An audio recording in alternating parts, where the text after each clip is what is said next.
Welcome again. My name is John Thomas. Welcome to another edition of Defend Yourself. Today what we'd like to do is take you through some very simple and practical self-defense techniques that can be used by anybody against most every attacker. What we got to do first of all is realize that most people's body are all pretty much the same. Everybody's got the nerves laying out the same as everybody else. Everybody's eyes are pretty much right in front of their head. Everybody's throat's pretty much right below their chin. So we're not really dealing with a lot of different creatures where we have to memorize a lot of different things. We're going to take you through some of the real common points that attackers will disregard when they're attacking. Most attackers, when they come after you, they've got one philosophy, just to overpower you, take you to the ground and do what they want. Some will overpower you to rob you, others will overpower you to beat you up, others will overpower you to beat you up and rob you, and then you've got the worst, which are your rape preventions. We've got people who will attack for raping. Now, what we have to realize is that most people, when they attack, they'll look at their victim, and the first thing that they want to think of is, can I take that person on? And most people's way of thinking is, if they think they're bigger and stronger than you, in their mind's eye, they pretty much think that they can handle you. Now, you won't find too many people who are 5'2", 130 pounds attacking people who are 6'8", 250. So we're always going to assume that our attacker is going to be bigger than us. Let's always assume that our attacker is going to be a little stronger than us. And let's assume that our attacker has a little less to worry about than we do, because if they're attacking you, obviously their life is going nowhere. So this is how they're going to go ahead and get their money or their thrills. What we want to do today, we'll bring in our favorite stuntman, Nathan Keyser. We want to talk to you a little bit about some of the common things that are open when people attack you. Most of the time when people grab you, they'll extend one arm, and then the next arm is going to be used for punching. Now the thing about this is it leaves a huge gap. If he grabs me to throw a punch, what I don't want to do is I don't want to look at his hand. What I want to do is I want to look straight at his face, because what I want is to shoot my hand up anywhere in the neck area. Don't be confused. Don't think that you have to throw it with a lot of power. It's important that you throw it direct and to the target. It can be with your fingertips is usually the best, because that covers the less surface and it makes it a little sharper. So when you push it in, it's a little bit more pain. And again, pain is distracting, and that gives you an opportunity to go on to something else. I suggest never using a fist, because a lot of times you might end up catching it on the chin or catching it on the collarbone or getting it jammed in between here. Plus, a fist is a little slower than an open hand. If you've ever watched people doing the slap fighting, nobody has the hands closed. You're a little quicker with your hands open. Try a little experiment with your friends at home. You play little slapping games, and if you keep your hands open, you're a lot quicker. Here's what we do. He grabs. My first motion has got to be to the throat. I don't want to reel back and start coming in, or then I'll eat the knuckle sandwich. First thing, you shoot it to the throat.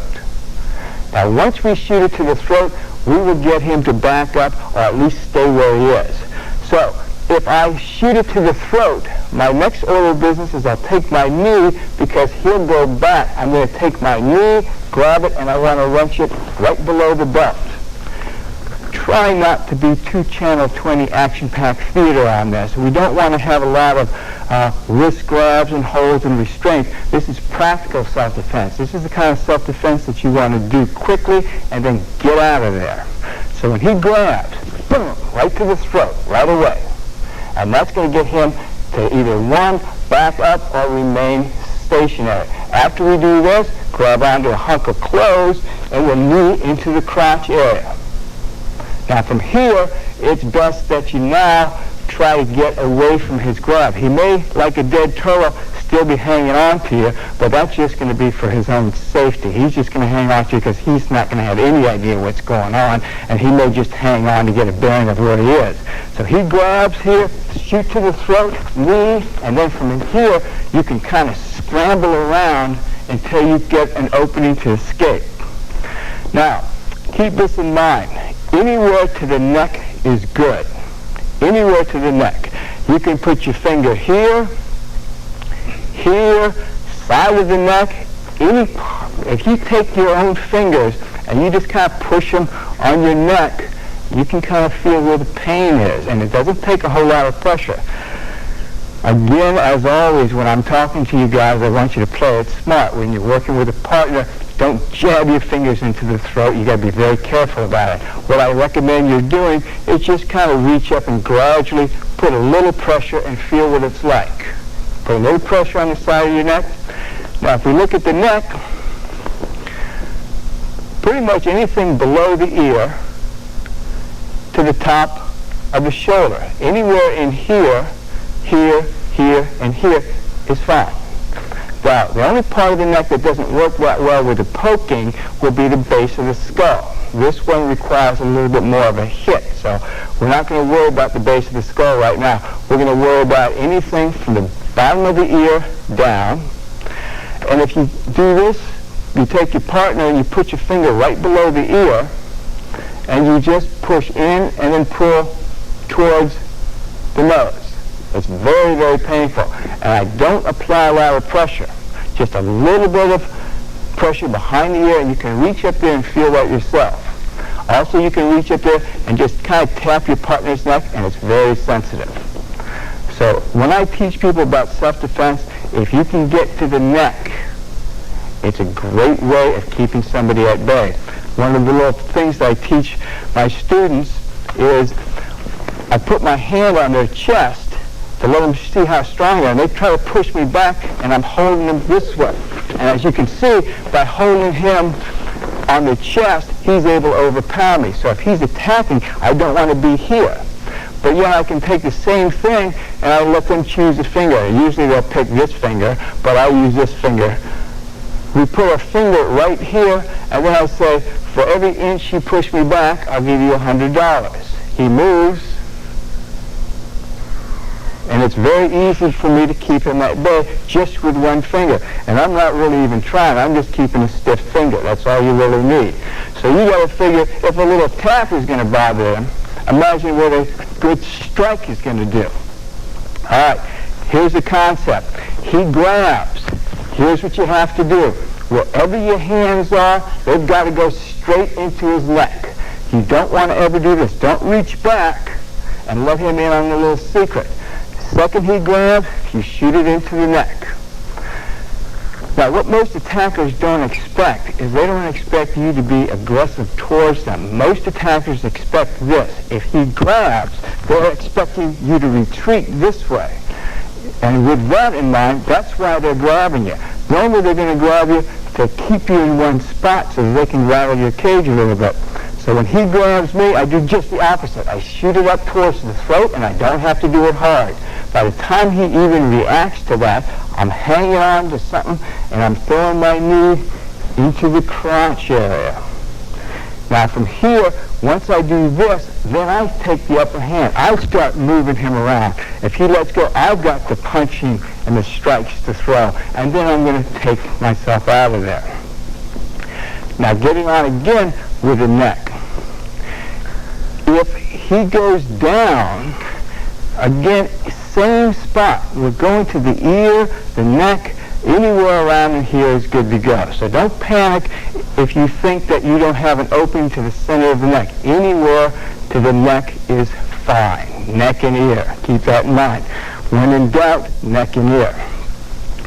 Also, let's take another point. These things are little pressure points that when you just apply a little pressure will yield maximum results for the attacker.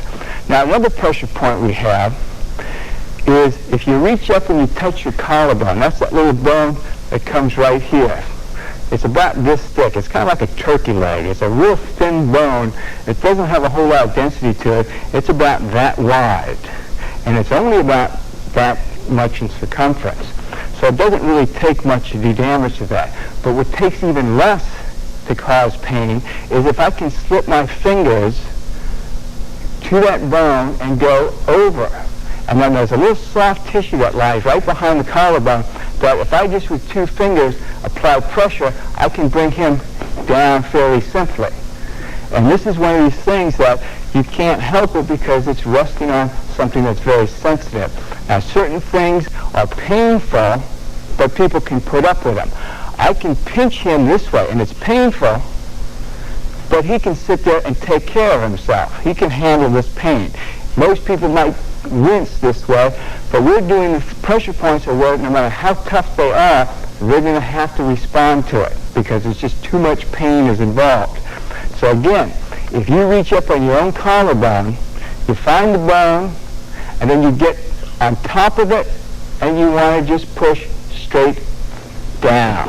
And that causes him to buckle a little bit. Normally I would recommend that move anytime you're on the ground and somebody's trying to climb up closer to you. If you stick, for example, if I'm on the ground and I happen to be swatted down to the ground and I go down and he starts getting on top of me here and I reach up, pushing away on the neck to keep him away, or if he's trying to hover over me, I push on that bone here and that keeps him away. Much more so than if I start punching or kicking. When I start punching or kicking, what he's going to end up doing is just push me down and start doing this.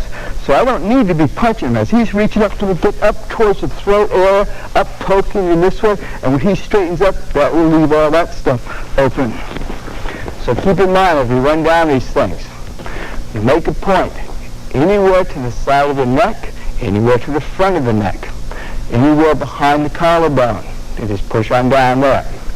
Now, keeping somebody at bay, for example, if he's here and I want to keep him from moving closer to me, most people think to themselves, the knees, but I don't recommend that because the knees take too much accuracy to actually hit and to cause results. When we want to stop him, what we're going to do is we're going to plant our foot in towards the thigh. It's not as damaging as the knee, but it's almost equally as painful. When he tries to move towards me, here, bring it up. He moves towards me, here, and we're going to stop him right above here. I don't want to actually go to the knee because if he's coming towards me and I slip, I'm in trouble. So what I'll end up doing is he's coming to me, here, keep it at the thigh, because what that does is that instantly will freeze his motion coming forward. And I almost can't miss out on that. What I recommend doing is, as you're coming, don't ever look where you're going to kick. That's the biggest mistake that most people make. They got somebody here and they're thinking, they're backing up and they're looking over the body. This is something where practice comes in handy. You want to look at the eye, but I can still see him. I can look right at his eyes and I can tell if he's moving his toes. It's very simple for me to tell if he's moving forward. Now, if I start looking down and he starts getting aware of the fact that I might do something in a karate spirit, he's going to go ahead and take care of that by moving around a little bit and making my life a little bit more difficult. So what I'll do is I'm backing up here and he's coming after me here, just jabbing here. Whether you hit it or not, you'll get his respect. You'll get him to freeze a little bit. Now, the second point of the legs that we want to talk about is anywhere from here to there, behind and inside.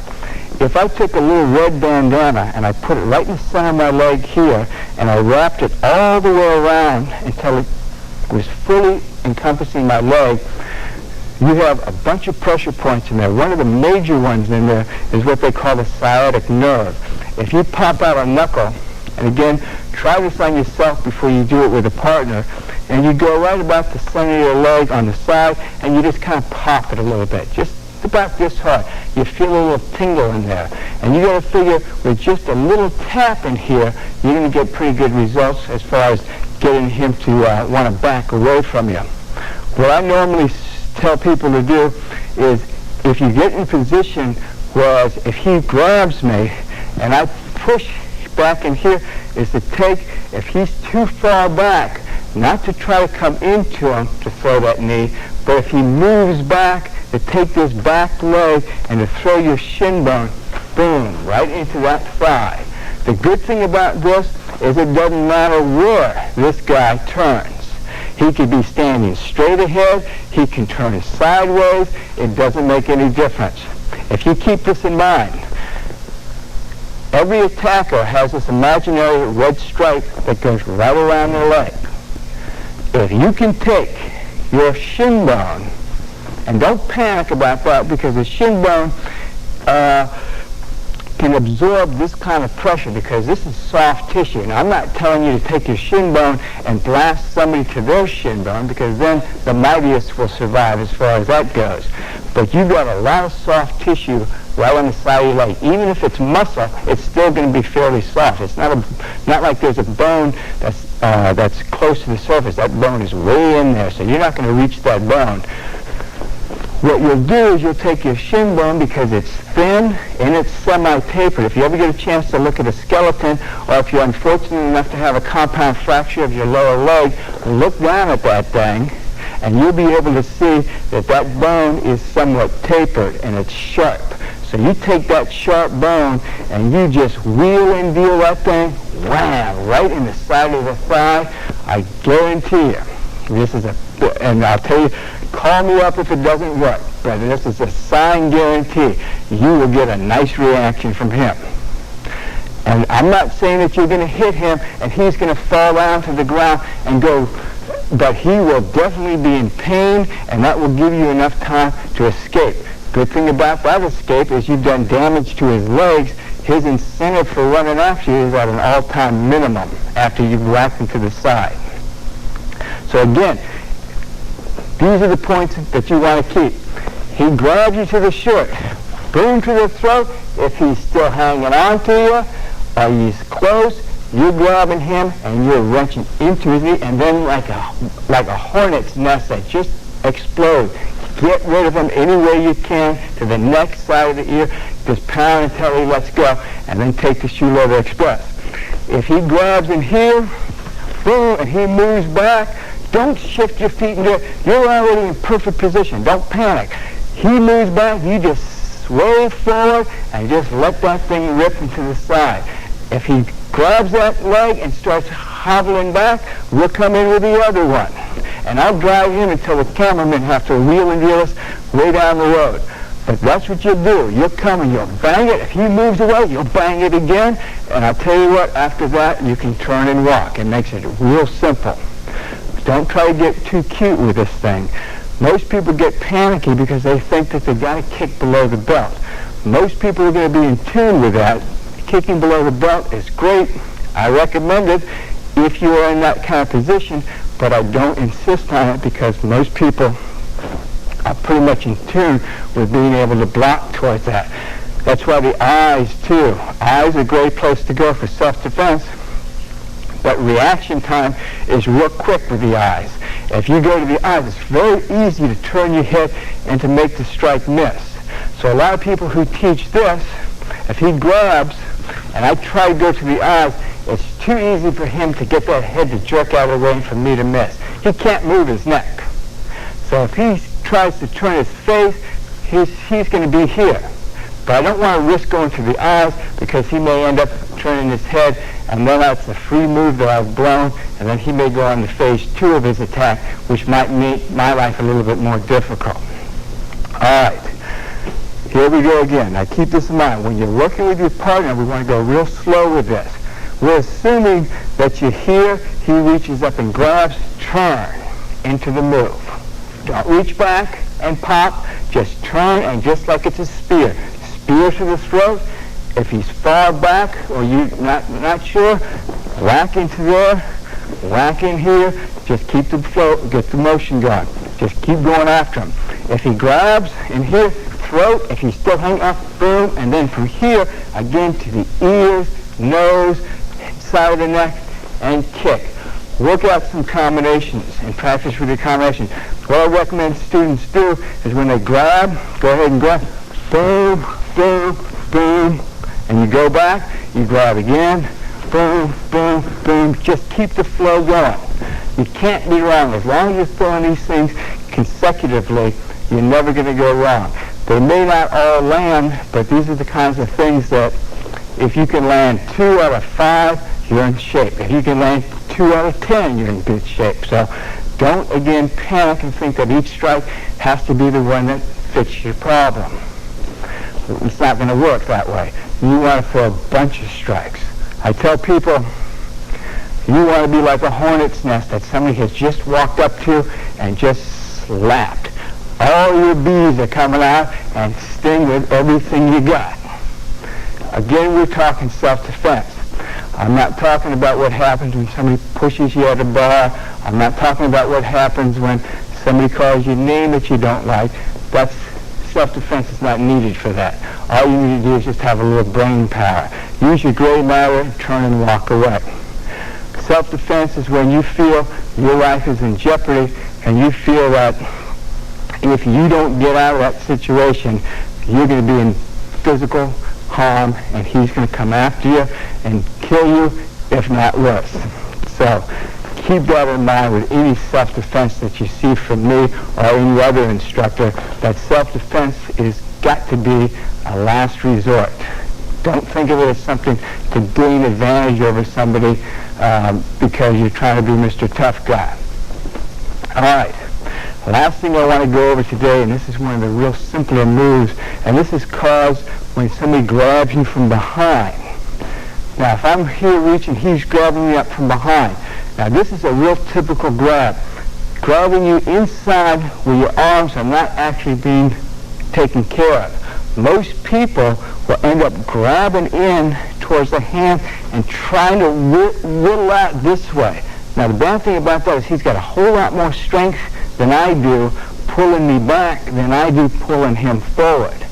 Now, what people don't understand is he's giving me the greatest target of all, his face.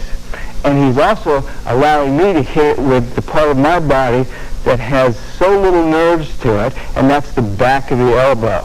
So if I take my elbow and I whip it up towards his nose, not only am I going to get a good reaction out of him, I'm not going to have to worry about hurting myself. So the second he grabs, forget about the hands. You don't need to get the hands out of the way. You'll get the hands out of the way, but first just rest the hand and boom, to the head. Now, if he grabs you and he's so smart that he can get out of the way here, he can do that, sure, but he's not going to miss. He's not going to be able to get out of the way of that one. So your move will always be two of these. Always two. Even if you land, always throw the other one, just in case. So that's the ritual you want. He grabs, boom. And I try to tell people to always practice this move slow because this is so effective. And what happens is you work with a partner and you do this and you just lift it up a little and their nose, teeth, gums, all that stuff is just right there. And you end up giving them a fat lip by accident. So please, when you do this, just lift. We know we can get there. Just lift. So he grabs. Boom, boom. Twist out of the way this way. Grabbing onto his hand just an added luxury. If you practice this move enough, you'll notice that hand will always be there for you because he's going to be in what they call limbo. He won't know what's going on. So you hold on to that hand, and then from here you have a choice. You have a choice whether you want to be kicking into this air, whether you want to go by and tackle one of our old favorites with that shin kick to the sciatic nerve, whether you want to collapse the knee, all sorts of things. You can even push away and then take the shoe leather express. Normally that's what I recommend if you can. And you can get away from a situation, always the best thing, especially if you've inflicted a little pain. Because most people who are bit by a rattlesnake are not going back for seconds. They're going to come back, they're going to attend to the wound, and they want to have nothing to do with it. But keep in mind this. You got to practice these things over and over and over and over again. And over and over. Just when you think you're pretty much comfortable with this, that's the time when you got to start practicing more and more and more. Because these things have to be almost semi-reactions. They can't be something where you got to be twisting around, thinking for a while, and then try it, because attacks don't work that way. He's not going to hold on to me while I do all this, make my mistakes, and he's not going to stay there. His next move is going to be to haul me to the ground, or to haul me up into the air, or to take me and slam me into something. So I've got literally 1 second. 1 second is a ton of time in self-defense. Don't panic by the word second, because 1 second, you can do this in 1 second. You can do this believe it or not, in a second. So a second is a ton of time. And all you're asking him to do is when he grabs you, all you're asking him to do is just hold on tight, because everything else is fine. From here, we just lift, or here, we'll spin out of it. We can blast into the arm, we can blast into the leg, we can do all sorts of things. But you've got to practice these things. You have to practice it. Another thing I will tell all my students is, if you're not comfortable with these moves, don't do them. These are not the kind of things that you want to do halfway. You've got to be able to memorize these moves and do them the right way. They're not hard at all. All they take is just a little patience.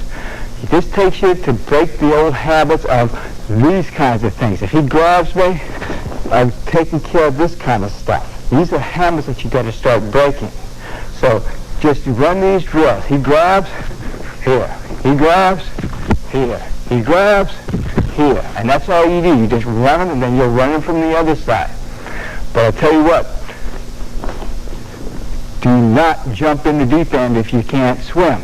So if he grabs you and you don't know what you're doing, don't start doing stuff that you think I taught you, because if you do the things that I taught you, it'll work.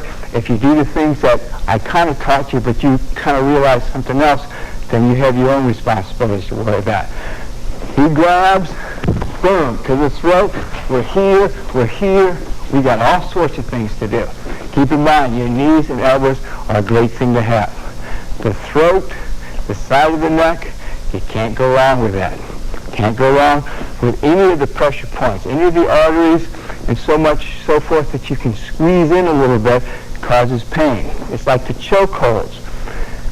You're not really causing too much damage unless you actually apply more pressure, but you are causing enough damage to stop him from moving forward.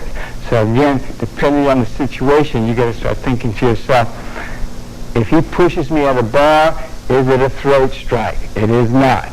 If he calls me a name, is it a throat strike? It is not. If he grabs you and he's going to give you the Virginia hand down, this is definitely a time for the neck to protect yourself or to protect somebody else. As basic as this seems, this is really one of the simplest things about self-defense to remember. The neck. Keeping that in mind, anytime you can strike around the neck area, it's very painful and it's very easy to catch somebody off guard and to cause them to do whatever it is that you want them to do. But please keep this in mind. It's dangerous and should only be used if you think that you're in that kind of situation.